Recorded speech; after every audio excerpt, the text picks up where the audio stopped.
So you're out there partying on the town, doing whatever you want with your PayPal account, and then, oh no, there's the PayPal man. And then he throws you in the permanently restricted category. Boom! Ouch! What do you do now? Well, good news for you. In today's video, I'm going to be showing you exactly how to fix permanently restricted PayPal account or how to get unbanned from PayPal. So let's just get right into it. What is going on, guys? Welcome back to the Xavier channel. Today, I'm going to be teaching you how to fix permanently limited account, or in other words, how to get yourself unbanned from PayPal. So first off, guys, if you have not received the money in your PayPal account after your account got banned or permanently restricted, keep in mind, according to the PayPal TOS and also legal law, world legal law, not just US legal law, they have to give you your money back within 6 months. It might take a total of 6 months. When I got banned from the first time, it took them an entire 6 months for me to send my money, but they will send you your money inevitably. They have to, because PayPal under law is considered an actual bank. And just like if a bank closed down your account, they have to send you your money. They can't just take it away. So keep that in mind, guys. Even though you can't get your money right now, you will get your money in the future. First off, keep in mind, there might be several different reasons why your account was permanently restricted. Usually, at least in my case, it was because of too many chargebacks. Just because I had poor customer service with my business, not because I was scamming people, but just because I couldn't get to all the requests in time because I was getting hundreds of messages a day and I didn't want to hire enough people. I was just kind of being a little bit broke, so that's why I got banned. But I have had a friend also that has gotten banned from accepting too much money via friends and family, aka like 20 grand, which obviously PayPal is going to take a look at that and say, hey, you're not supposed to do that. Or if your account has been used for illegal means, like selling anything that's on their restricted list. Or another reason why your account might have been restricted is because you made a PayPal account in a different country where PayPal is not allowed. So keep in mind, guys, every single one of these countries you cannot use PayPal on: Afghanistan, Bangladesh, Cameroon, Central African Republic, Hungary, St. Lucia, South Sudan, Syria, North Korea, Gabon, Guyana, blah, blah, blah, Iran, Iraq, all of these, including Nigeria, which I know a lot of people from Nigeria have had that problem. If you guys are in any one of these countries and you still want to accept payments, I would recommend two different options. The first one I would recommend is Payoneer. Payoneer is a pretty decent way to go ahead and accept money, and the good news is that they basically accept every single country out there. The only problem with Payoneer is that their fees are a little bit high.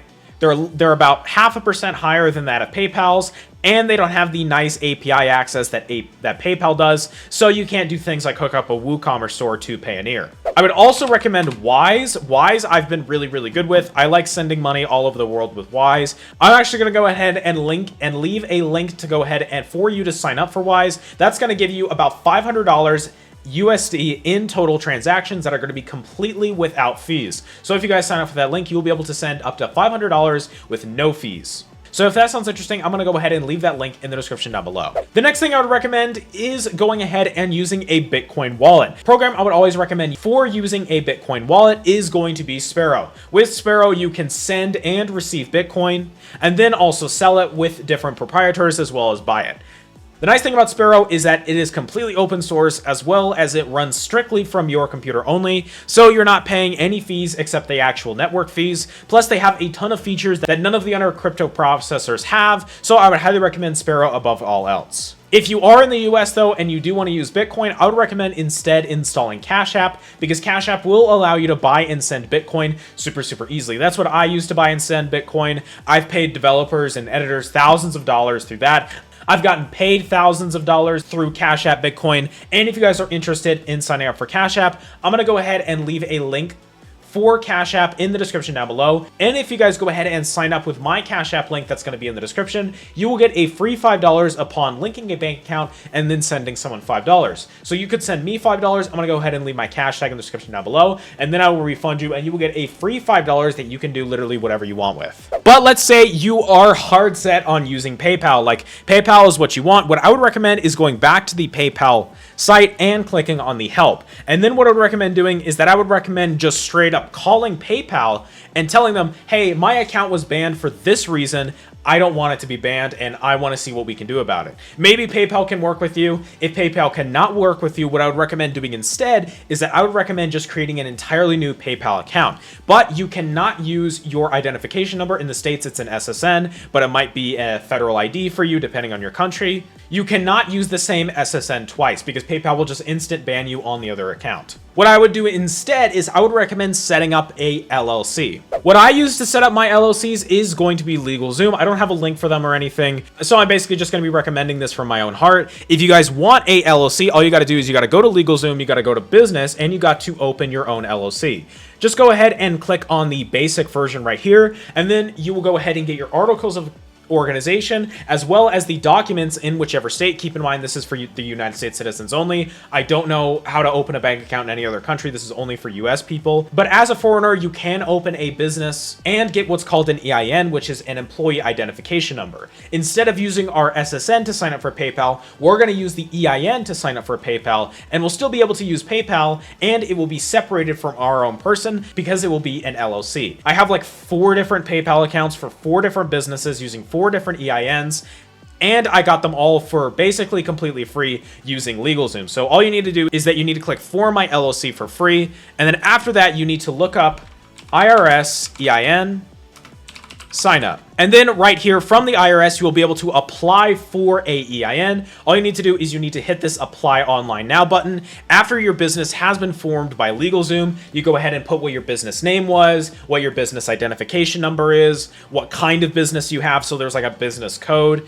I have like a retail business, so I put in the retail business code. And then you can go ahead and get an EIN, and an EIN is basically what's called a employee identification number. This is essentially how businesses track their own personnel within their own companies, and depending on the state, you can make up to 10 different EINs a day. In my state, it's only 1, but in states like Massachusetts, it's up to 10. And then I would recommend, while you guys are setting up your new PayPal account, I would recommend going ahead and calling PayPal while you're setting it up, because the last thing you want to do is that you don't want to get banned after you've already set up your account, after you've already gone through the process. I would go ahead and call them up and say the exact script that I use, which is, hey, I'm creating an entirely new PayPal account with my EIN. I just wanted to make sure that everything is okay. And for me personally, what happened after I went ahead and called them is that they literally said, okay, we're just going to give you this pass. Tell us what the email is you're signing up for. They were literally like, bro, we're going to slide you the pass real quick. Here you go. You can go ahead and get your PayPal. And then I got that new PayPal, and I've been able to use it ever since.